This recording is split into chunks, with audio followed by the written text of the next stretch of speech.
let's talk about Evodia, this wonderful herb, and GERD, gastroesophageal reflux disorder. And just to be clear right off the top, we're talking about Evodia Brutacarpium. It does come also as Rhitocarpe, so that can kind of mess with people. It's the same plant, just spelled differently. There's also a Tetradium Brutacarpium, again, same plant, different name. There's another variety, Tetracarpum danieli. That's the Korean version, right? This is a plant that's native to China and Korea. So it's got a long history of being used there, and it's starting to pop up in the Western world in weight loss products because it's a hot herb that is said to be able to help burn fat, help increase metabolism, which it definitely does, and also athletic performance, again, for this idea of burning fat and easing muscle pain because it's got some pretty significant analgesic capacities. But let's talk GERD. This is a condition that, like 25% of Americans alone have this. And there's another whole realm of people that just have acid reflux. It hasn't quite gone down the whole spectrum yet to the full-on GERD, right? There's nuances. They're just at the heartburn stage, a little acid reflux. This can inflict anybody at any age.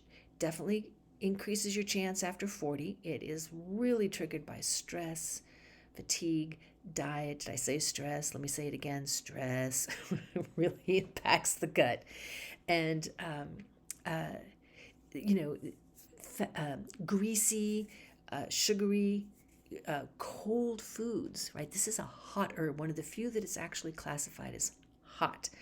And it warms the interior, right? So if you think about eating a bowl of ice cream, some people think they get a stomach ache because, gosh, it's sugary and maybe it's rich. It's because it's cold.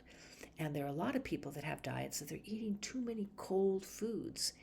And cold, mint is a cold food, but you can drink it hot and it's still going to be cold. Cinnamon, you can drink it, sprinkle it on raw. It's still going to be a warming herb.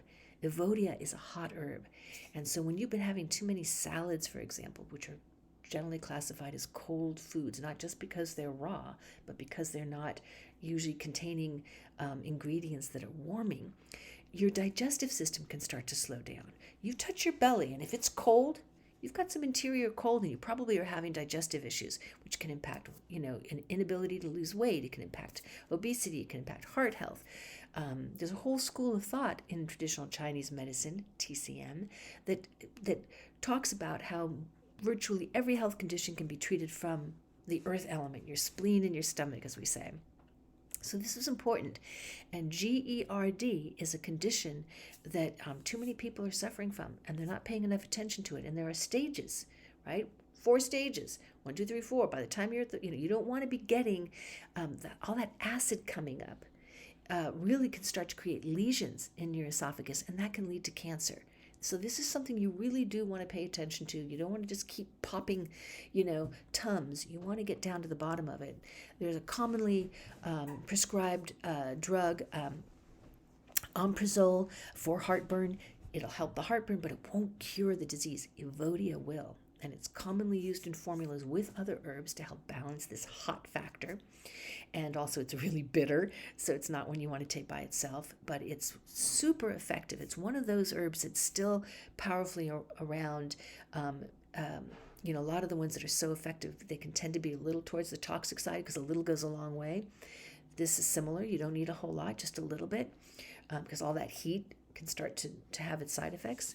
But man, for these conditions, it's almost like it's a hand in glove. This condition, this herb. And especially when you've got digestive issues and pain, you want to start thinking about Evodia. Just incredible.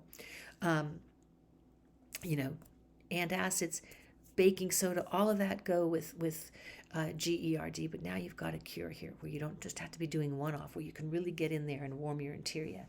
If you're touching your belly and it's cold, like I said, you could have too much cold and you need to be warming it up. It also helps what we call in traditional Chinese medicine is rebellious chi. Rebellious chi is when things are going up that should be going down, right? Vomiting, it's going up. That's not proper direction. Acid reflux, vomiting clear fluid after you eat, belly aches after you eat, all this, right? Constant coughing. A lot of times people think that's just with the lungs. Sometimes it's because you've got acid reflux happening, and it's the same way postnasal drip can cause coughs. this upward movement from your stomach can be creating, especially when you're eating. So there you go. Evodia. Check our website out at White Rabbit Institute of Healing for more about this amazing healing plant. It has a lot of applications, including heart health and menstrual cycle and Alzheimer's, a lot of things that happen because of proper digestive function. And certainly check out our Healing Herb Health session on Evodia, where we talk about recipes and, benefits and all these kinds of ways you can be using it. It's an amazing herb. Have a question or comment, please leave it below. I'd love to hear from you. And you're always welcome to reach out and join our conversation at info@whiterabbit.instituteofhealing.com. Hope to hear from you.